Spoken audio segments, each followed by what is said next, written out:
Hey, Colony, how are you? Coming to you from Arizona. You're in my bedroom of my hotel room. I'll give you a quick little peek. Bedroom. There's the living room. There's like my sofa and stuff in there. It's a two-bedroom. So I have it's a 1.5 bed. I don't know. I think there's more than one bedroom in here. I haven't gone to that end of the room though. Reading from the 4 Agreements, Hola Colony, Day 6. Prelude to a New Dream. If you're reading the hardcover, it's in the middle of page 23 is where it starts. If you're in the softcover, I don't know where it is. But follow along, it's kind of fun from what I've been told. Prelude to a New Dream. There are thousands of agreements you have made with yourself, with other people, with your dream of life, with God, with society, with your parents, your spouse, your children. But the most important agreements are the ones you made with yourself. In these agreements, you tell yourself who you are, what you feel, what you believe, and how to behave. The result is what you call your personality.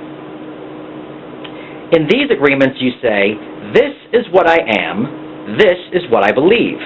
I can do certain things and some things I can't do. This is reality, this is fantasy, this is possible, this is impossible. One single agreement, not such a big problem, but we have many agreements that make us suffer, that make us fail in life. If you want to live a life of joy and fulfillment, you have to find the courage to break those agreements that are fear-based and claim your own personal power. The agreements that come from fear require us to expend an awful lot of energy, but the agreements that come from love help us conserve energy and even gain extra energy.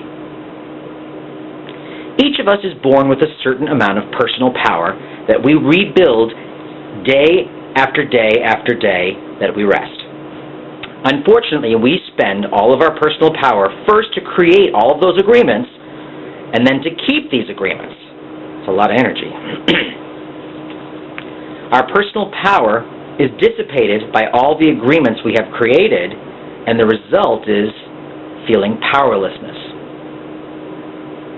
We have just enough power to survive each day.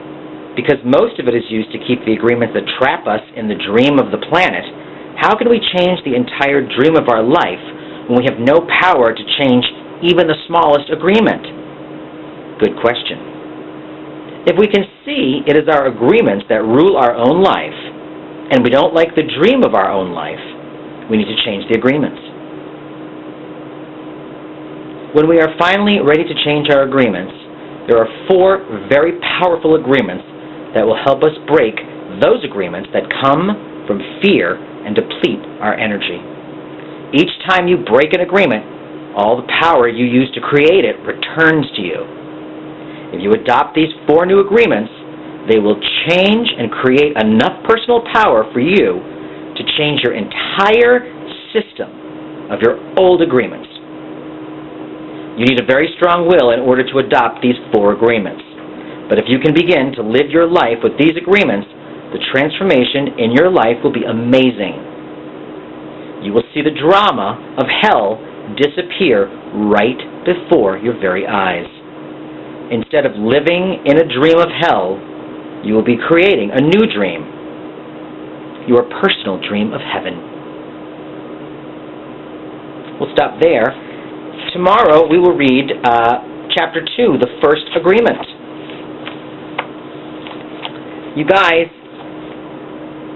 I hope you're starting to see, now that we've read sort of the beginning part of it, wait till we get through now we're getting into the agreements. This book is magical, and it's magical for 2 reasons. One, the concepts are at times confusing and you don't understand it, and then once you sort of get it, simplistic. When he talks about all you have to do is change these 4 agreements, adopt them, and the rest of the agreements will be, whatever. He makes an example about how, if you have to build and create these agreements and you start living in hell and blah, blah, blah, but if you just change one of them, then the rest starts to change. And I liken it to this. Say you own a home or you own a car, and you finance that car.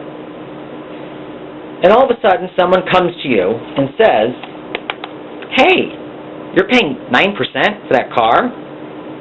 With this, 0%. You go to the bank and you change your terms. You go say, look, I found a better deal, or I want a better deal, I want to change the terms of my agreement. And you do. So why is it that you can go into a bank or a library or a supermarket or a department store, wherever it is that you go, that you have changed agreements? You go to your boss and say, look, I've done X, Y, and Z. I want more money per hour or better benefits. You're changing your agreement. So why is it so difficult to believe that you can't do the same thing with the situation that you're in? Emotional, physical, whatever it is. It makes sense. I don't like the terms of this agreement. I want to change them. All right, here are the new terms.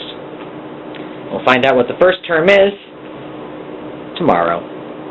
I love you guys. See you then.